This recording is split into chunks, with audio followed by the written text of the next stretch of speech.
Relations between the United States and China are one of the most talked about subjects in geopolitical discussion today. When they make moves, the world watches. And when it comes to nuclear weapons, it benefits the human race as a whole when these two titans move toward nuclear de-escalation. But ahead of some extremely important decisions about nuclear arms control, China has dropped a list of demands on the US that may kill those discussions before they've even started. The demands were outlined before the historic meeting between President Joe Biden and China's President Xi Jinping on November 15th.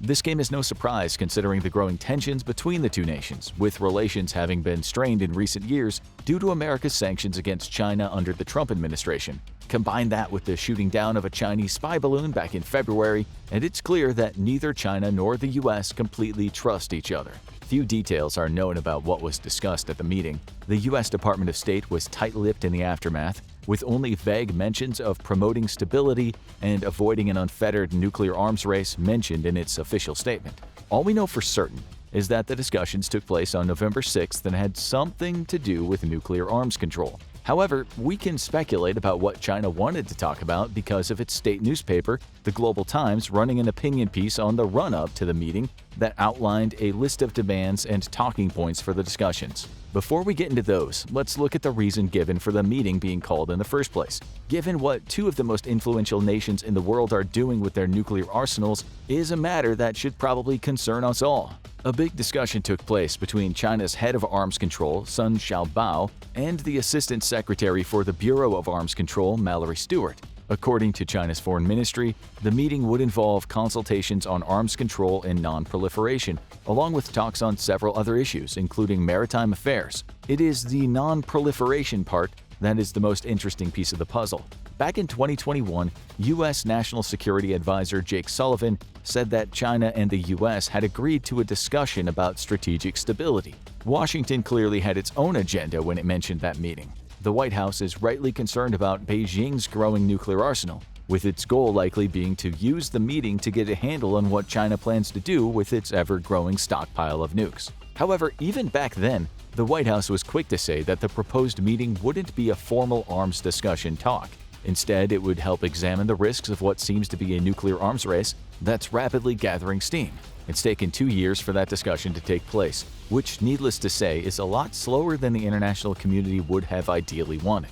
On top of that, it's clear that China now has an agenda of its own, which is probably why the talks were put off for so long. You see, while the U.S. wants to discuss strategic risks and achieve a security balance favorable to itself, China wants to do the same. Beijing wasn't about to allow these discussions to become a one-way conversation in which the U.S. tells China what it should do about its nukes. So China bided its time and continued building its strength, only accepting the meeting invitation when it knew it was in a strong position and had the leverage to negotiate its own terms. This brings us to the list of demands. The first of those demands is simple but brutal. The U.S. needs to accept that China has an ever-growing nuclear arsenal. With this demand, China immediately introduced a major stumbling block for the United States. In October 2023, the Pentagon released a report on China's military that pointed out that the country is far outpacing previous projections when it comes to the speed of its nuclear buildup. The report also said that China is watching the situation between Russia and Ukraine closely, likely because it wants to learn lessons about what not to do should it enter a conflict with Taiwan in the coming years. The numbers certainly show that China is achieving rapid nuclear expansion, something that should concern anyone susceptible to incineration and radiation poisoning.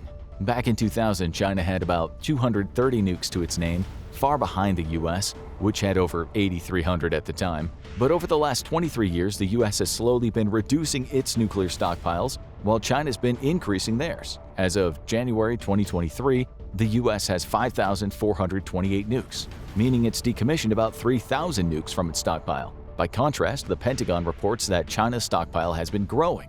From about 230 nukes in 2020, it's built up its arsenal to the point where it now has 500 operational warheads, and it's not showing any signs of slowing down. The same Pentagon report said it's likely Beijing will have 1,000 warheads by 2030, maybe up to 1,500 5 years after that. Won't that cause issues for the US's defense strategy when it comes to dealing with China? Before we get to that, we need to talk to you about someone else's defense, your own. That's right, there's a big glaring hole in your own defense, and it comes from your data. That's why we're so thankful for the sponsor of today's video, Delete Me. Delete Me is a hands-free subscription service that'll remove your personal information that's being sold online.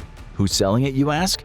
Data brokers. These shadowy organizations compile information about you and your family, everything from your birthday, your phone number, court records, even your home address. All of this info and much more is often available to whoever's willing to pay, which opens you and your loved ones up to the risk of being doxxed, harassed, or even attacked. There's a real danger to having that information out there on the web in the hands of data brokers, which is why I decided to use Delete Me. So, how does it work? Well, once you sign up, Delete Me experts will begin finding and removing all of your personal information that's out there on the web. After 7 days, you'll receive a detailed Delete Me report outlining all the different places your information had been found. But it doesn't stop there. Delete Me continues to keep you safe by scanning and deleting all your data all year, removing your personal information again from any place it's appeared every 3 months. When I saw my own report, I couldn't believe how many different sites my data was up on for anyone to come and purchase. And what was most surprising was how much of it there was. Multiple addresses, including my current one, phone numbers and email addresses, you name it, it was out there. So don't wait any longer. Try out Delete Me for yourself and see just how much of your own data is in the hands of data brokers. Just go to joindeleteme.com/GEO and make sure to use my special code GEO for 20% off. You and your data will thank me once you do. Now back to China's demands. The same Pentagon report said it's likely Beijing will have 1,000 warheads by 2030, maybe up to 1,500 5 years after that.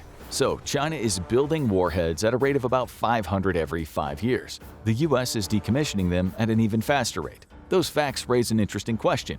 What does China achieve by making this demand when America is actively reducing its nuclear stockpiles? It may seem counterintuitive at face value, but makes a lot of sense when you consider it from the angle of bargaining strength. Even with the US getting rid of so many nukes, it still has 10 times more its stockpile than China. Even if we presume China does hit 1,500 by 2035, it'll still be a long way behind the United States in terms of pure nuclear volume. So China's argument is simple: the US has a massive stockpile. All China is doing is playing catch-up so it can place itself on equal footing. If anything, Beijing's ever-increasing collection of nukes is required for it to achieve parity. So the US shouldn't have a problem with what its rival is doing, right? After all, you can't have mutually assured destruction when one side has more nukes than the other. Or at least that's what the statement released by Beijing would have you believe. For its part, the US likely sees China's nuclear buildup as a growing danger, especially given increasing tensions between China and Taiwan. According to The Guardian, President Xi has given China's military until 2027 to strengthen to the point where it can retake Taiwan. That is worrying for the US, which has committed billions of dollars to sending weapons to Taiwan so it could build up its defenses. China's increasing nuclear stockpile could reduce those defenses to rubble should Beijing choose the nuclear option. For that reason, we immediately see a sticking point. China wants to keep building nukes. It even has a logical argument for doing so, seeing as the US has several thousand more warheads than China does. Hiding behind this demand may be a hint of China's military ambitions, which run counter to what the US wants to achieve on a geopolitical scale. However, China would argue that just because it might be aiming to have as many nukes as the US does, doesn't mean it's going to use them. That brings us to China's second demand, a commitment to a no first use or NFU policy. In his opinion piece, Hu Xijin goes on to write that China remains committed to its no first use policy. He even goes so far to say that despite what the US may think, China will only use nuclear weapons as a deterrent to prevent strikes against Beijing. That seems to align with what no first use is supposed to mean. Under this sort of policy, a country will never fire off nukes either as a first strike against an enemy or under the justification that it's resorting to the nuclear option as a preemptive strike against a country that it believes will launch nukes against it. Interestingly, China is the only nuclear nation that has committed to an unconditional NFU policy. India has one too, though it builds an exception into its policy that would allow it to use nukes as a response to any biological or chemical attacks launched against the country. As for the United States, the situation is a little murkier. The US doesn't have an NFU policy. It has consistently refused to write off the possibility that it may be the first nation to launch a nuke in a conflict. And let's face it, the US has prior history in this respect. It still stands as the only country to have ever used nuclear bombs in war. And in the eyes of many Americans, that usage essentially saw them come out on top in World War II against the Japanese. That no NFU policy position was even reinforced as recently as March 2022. During that time, the Congressional Research Service released a report on the Nuclear Posture Review, or NPR, conducted under the Biden administration. The NPR failed to alter America's stance on NFU policies. It also failed to create a pledge stating that the U.S. only maintains nukes for the sole purpose of serving as a deterrent to other countries. Instead, it simply stated that America's nuclear stockpile has the fundamental purpose of deterring nuclear attacks on the U.S. or its allies. Crucially, the NPR also indicated that America would consider using its nukes in extreme circumstances as a way to defend itself or its allies. Extreme circumstances is a pretty nebulous term. It could mean a response to another country launching a nuke at the States, but you could also classify any attack on American soil as extreme circumstances. The takeaway is the U.S. leaves itself with a lot of wiggle room when it comes to how and when it could use nuclear weapons. China doesn't have that wiggle room. Assuming it sticks to its NFU position, China would be at a constant disadvantage because it knows that the U.S. could always strike first if war erupted between the two countries. Yet again, we see a demand that makes plenty of logical sense from China's perspective. China's reiteration of its NFU policy during the meeting would be a subtle way for it to communicate that it wants to see the U.S. adopt the same type of policy. Were it successful in getting America to follow its lead, China could then claim that this is another step closer to parity. We have an NFU policy, they have an NFU policy. That means we're both committed to never launching nukes against each other first. But that would become a problem if China dropped its NFU policy. In October 2023, the Royal United Services Institute, or RUSI, published its report on a Chinese proposal for what could be a new global order. The paper, titled Proposal of the People's Republic of China on the Reform and Development of Global Governance, essentially acted as a blueprint for how China wants to establish itself as a geopolitical superpower. Several global initiatives were discussed, many of which highlighted China's apparent desire to shift the global order so that countries would move closer to its style of single-party state governance, a discussion for another time. But interestingly, China completely dropped its NFU policy from the proposal. There's no mention of it at all. That proposal sheds new light on China's approach to its nukes. According to the RUSI, China's held its NFU policy since 1964 and has been pretty steadfast in how it's executed it. Granted, there have been a handful of times when Beijing has pushed the limits of that policy, occasionally wording it so the NFU only applies to non-nuclear powers, but it's never outright excluded it from its proposals before. It's always been straight ahead and unambiguous. Having no mention of the NFU in this most recent proposal may mean China is changing its approach. While it will outwardly discuss not launching nukes first, using its policy as leverage to get the U.S. to say the same thing publicly, it appears that commitment to its NFU policy is wavering behind the scenes. This demand that the U.S. adopt a similar policy could be an insidious attempt to place the states in the position where it commits to the policy globally, making it much harder for it to back down as China seems to quietly renege on its own commitments. Is China quietly trying to turn the tables? Given President Xi's reputation as a master strategist on the international stage, it is certainly possible.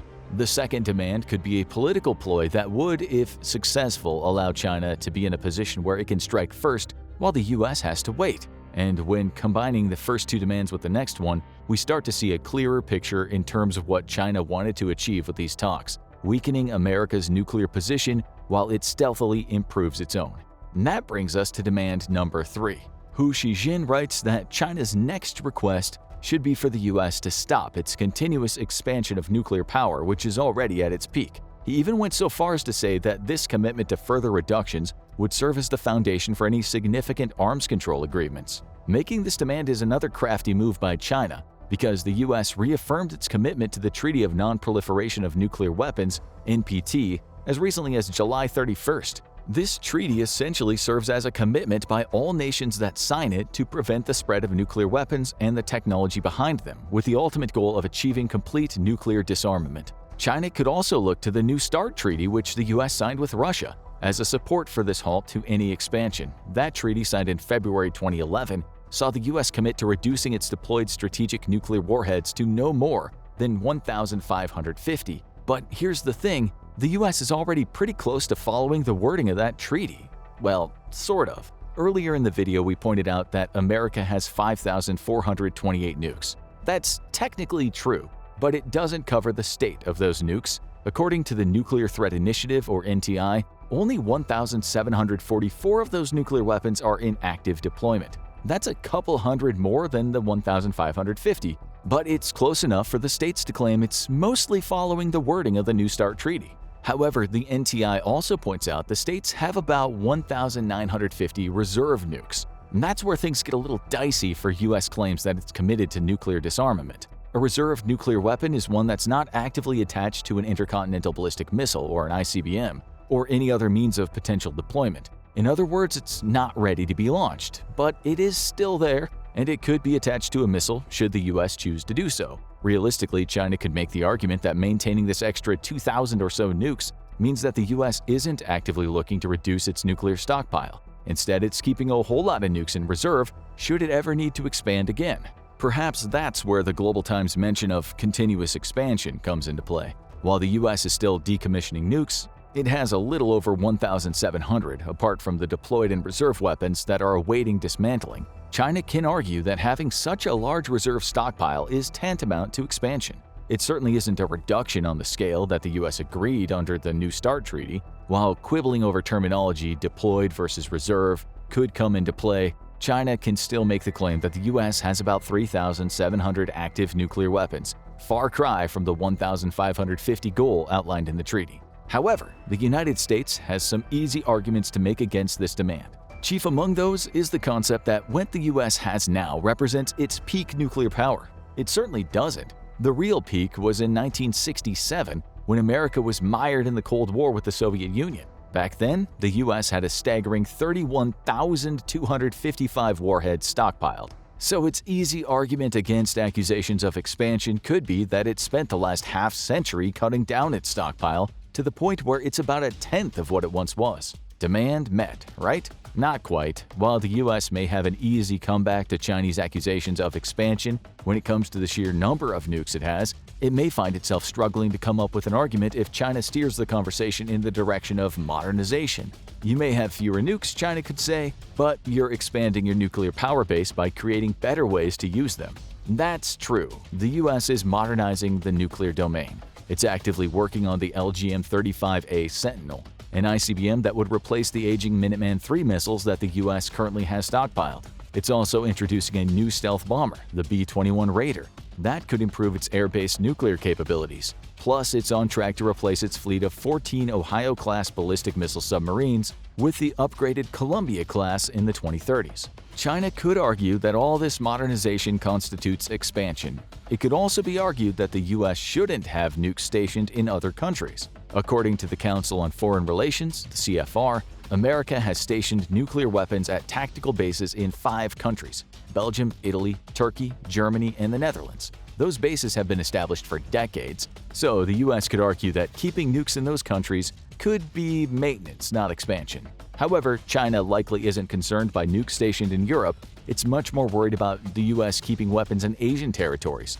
such as Japan and South Korea, both countries that are close enough to China for the U.S. to land a nuclear hit, and those concerns aren't unfounded. Neither Japan nor South Korea are nuclear nations, at least on the weapons front. However, in 2022, the former Japanese Prime Minister Shinzo Abe suggested that Tokyo should consider hosting nukes from the U.S. in the wake of Russia's invasion in Ukraine. That recommendation got China's attention. Granted, Abe is no longer prime minister, nor is he even alive after his shocking assassination in 2022. So his recommendation doesn't come with the immediate threat that Japan will start hosting American nukes. But he was still an influential figure. His word carried weight, and it's not impossible that Japan and the U.S., countries that already have a strong military relationship, could take the next nuclear step with each other. As for South Korea, the Associated Press reported that the U.S. deployed a nuclear-armed submarine to South Korea for the first time in 40 years in July 2023. Ostensibly, this deployment was supposed to be a warning to North Korea, which has been developing its own nuclear capability in recent years. But to China, sending a nuclear sub to a country that is so close to its territory could be a sign of U.S. expansion. If Japan was to welcome American nukes as well, China would suddenly find itself with a lot more regional problems on its hands. So, China has a threefold argument when it comes to American, quote, expansion. It could claim that the maintenance of over 3,000 warheads, whether or not most of these are reserves, violates the New START treaty and could constitute an expansion when America's meant to be decommissioning its nuclear arsenal. It can also be argued that America's modernization efforts are a kind of expansion because they improve the state's ability to launch nukes. And thirdly, cooperation with South Korea and Japan could weaken China's position as the U.S. expands into new territory, which leads nicely to China's fourth demand: pay more attention to your allies. Xi Jinping's opinion piece went on to call the U.S. out for helping Australia develop its own nuclear submarines. He said the move sets a dangerous precedent for nuclear proliferation and highlighted the previously mentioned discussions and involvement the U.S. has had with South Korea and Japan. The mention of Australia's submarines refers to the creation of the AUKUS-class submarine. Until recently, there was a joint project between Australia and the UK, but in March 2023, the Carnegie Endowment for International Peace revealed that the U.S. had reached an agreement with Australia to equip it with a fleet of nuclear-powered submarines as quickly as possible. Not only would this deal bring the U.S. into the development of the AUKUS-class vessel, but it also includes the sale of up to 5 Virginia-class nuclear subs to Australia. The sales won't take place until 2032, but it's easy to see why China is worried about them. Currently, Australia has no nuclear weapons and, according to the country's Department of Foreign Affairs and Trade, doesn't harbor any ambitions to become a nuclear state anytime soon. But to China, these nuclear sub-agreements seem to run counter to that claim.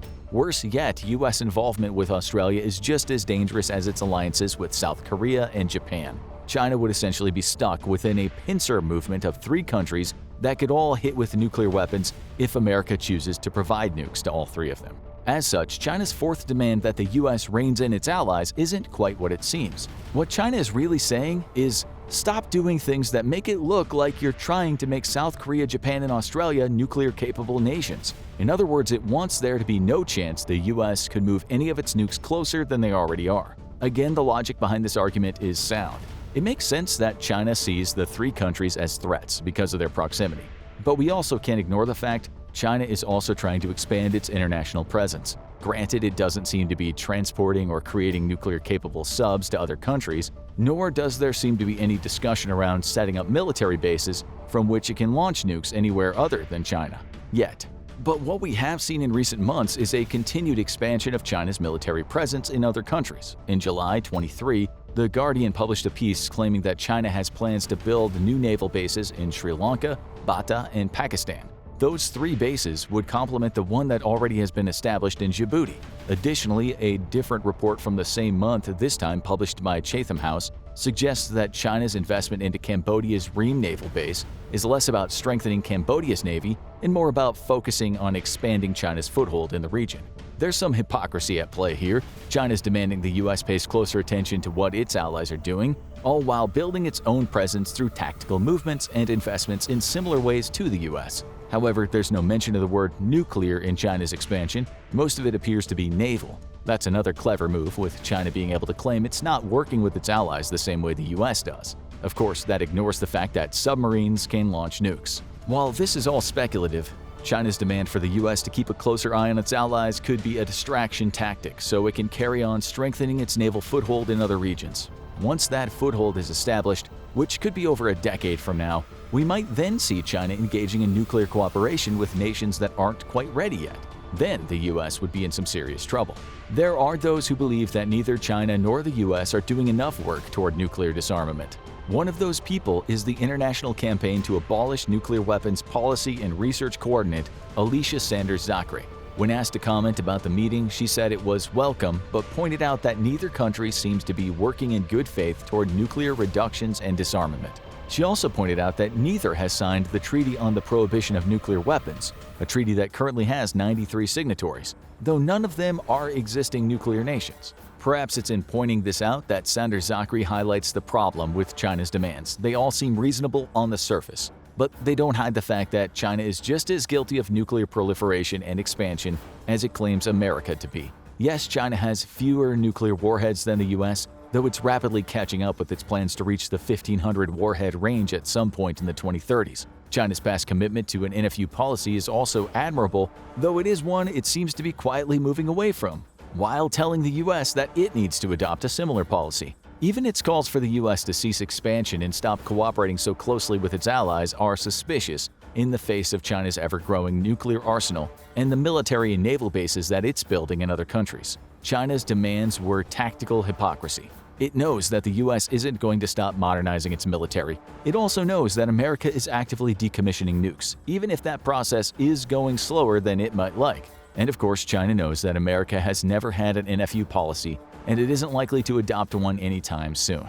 But none of that matters. By raising these demands in the meeting, China may see an opportunity to position itself as an opposing voice to what many in Asia, particularly countries with anti-West sentiments, see as increasing American nuclear aggression. Never mind the fact that its own actions seem to run counter to those demands. It still has enough leverage and statistical evidence to make them, even if it knows the US wouldn't agree to them. Still, there are positives to take away from the meeting. It's a watershed moment in terms of starting a nuclear dialogue when tensions between China and the US are rising. Additionally, despite China's demands, the meeting shows that its leaders are willing to talk. That hasn't been the case over the last few years when China has repeatedly rebuffed American calls for this type of discussion. Maybe the difference now is that China feels like it can talk from a strong enough position that it can make demands, with the ensuing negotiations ultimately leading to resolutions that could satisfy both countries. That potential future remains to be seen. For now, we can only speculate as to what was actually discussed during the meeting. Perhaps you'd like to join the debate. Do you think China's nuclear demands are reasonable, or are they a smokescreen to distract US and global attention from its own militaristic maneuvering? Let us know what you think in the comments section. Now go ahead and check out this video, or maybe this one instead.